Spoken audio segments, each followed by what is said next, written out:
ได้บ่น้องเนียสั่งเด้อลาอ้ายนอนภาวาเมื่อหัวเจ้าเปลี่ยนใจหัวใจทั้งเจ็บทั้งจน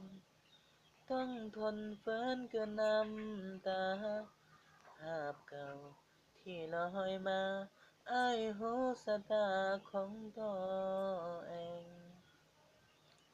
เรื่องฝังใจที่เคยสัญญาจะได้บอกเก็บคำว่าลอผิดหวังซ้ำมาซ้ำไปมาอกหักอีกแล้ว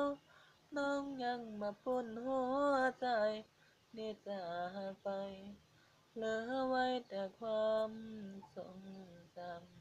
ำ ไอ้กอดอยู่แต่ในความเหงาส่วนตัวเจ้ากอดเขาทั้งคืนสุดจะฝืนใจห่างๆผู้บ่าวหายหาสะออนคนหน้าตาดีกับปลอมเป็นสีไปจนได้คนที่ห่างกับมาเหยียบใจเฮ็ดกันได้ลง